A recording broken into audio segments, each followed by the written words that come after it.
Let's go down and get it over with. Get it over with.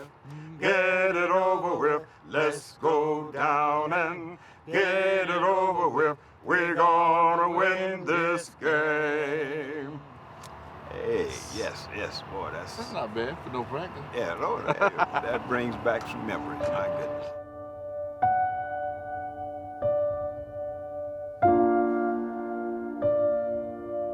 We would come out of the gymnasium, hit the pavement, had metal cleats in those days. They would make a clacking sound, and then we would sing, let's go down and get it over with. And boy, when the crowds heard it, they started, getting excited, making noise, and I do believe when the opponents, heard it, I think it sent fear, up and down their spine. And again, we had a awesome reputation. We scored 446 points, and the opponents did not score at all. It's a story of excellence. I have never heard of another team doing this. 4 years ago, a colleague of mine at CBCC asked me if I'd ever heard of this story. And he told me about these amazing guys and what they did that season. And I said to him, why have I not heard about this? And he gave me one of those baleful looks like, you're white. During that time, you know how the racial climate was, but relations were, I would say, exceptionally good here in Hickory, particularly at our football games. We were well supported, not only in this community, but around across Hickory. The most integrated time in Hickory all week in 1964 was that Friday night when the Untouchables were playing. They were part of this community that was very close-knit. They had a coach and an assistant coach that they just revered. They had excellent training, even though they didn't have the equipment that some of the other high schools had. Wind sprints. You ever get to have passion? Remember those wind sprints? Sneaking in? We all played together when we were kids. So I knew what Joe was going to do. I knew what Half's going to do. I knew what Doug was going to do. I didn't have to think about it. Well, it's like a family.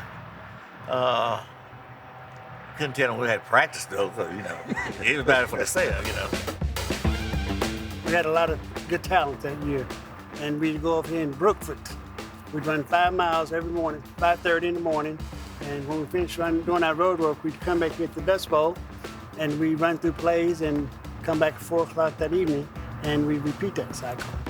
Well, we first heard about the Untouchables when a local historian, Richard Eller, applied to us for a grant to do a documentary about the team. Come on in. Good to have the Untouchables in the house. Good to be in the house. After seeing it, I realized that the Untouchables story was tailor-made for the Z. Smith Reynolds grant. We took a great legacy and made it greater. In 1964, it reached the apex. Since this all come to pass, you got little kids talking about, they may not know your name. That's the Untouchable,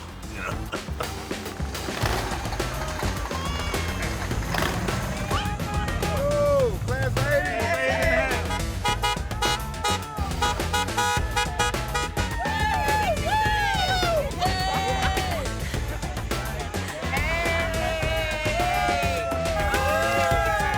I would like to welcome you to the 2019 Ridgeview Reunion. The Arts Council first heard of the Untouchables in April of 2018, so we were a little bit late coming to the party. The first thing we knew was it wasn't our story to tell, it was your story to tell. The entire city would shut down on Friday nights for home football games.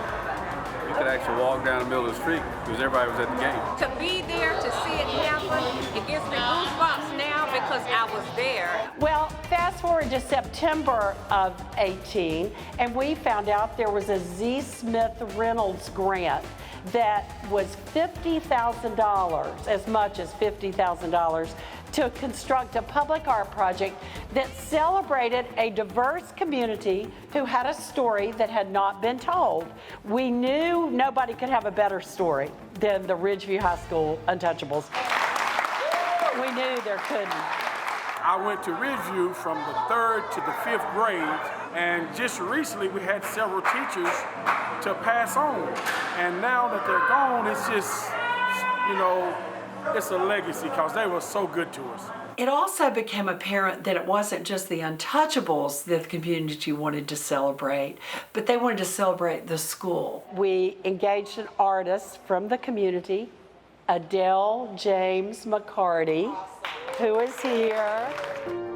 There was not a complete picture of the 1964 Untouchables.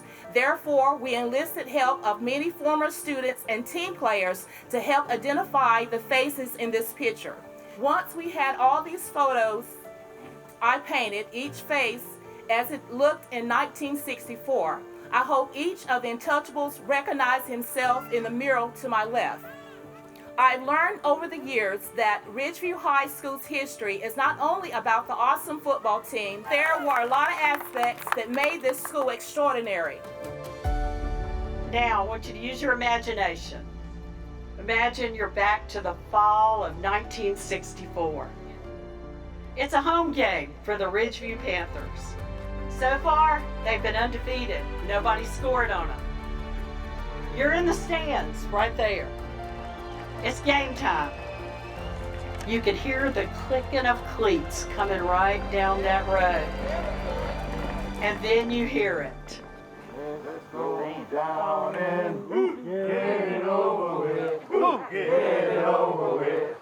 Get it over with. Let's go down and get it over with. We're gonna win this game. Ladies and gentlemen, you're Untouchables.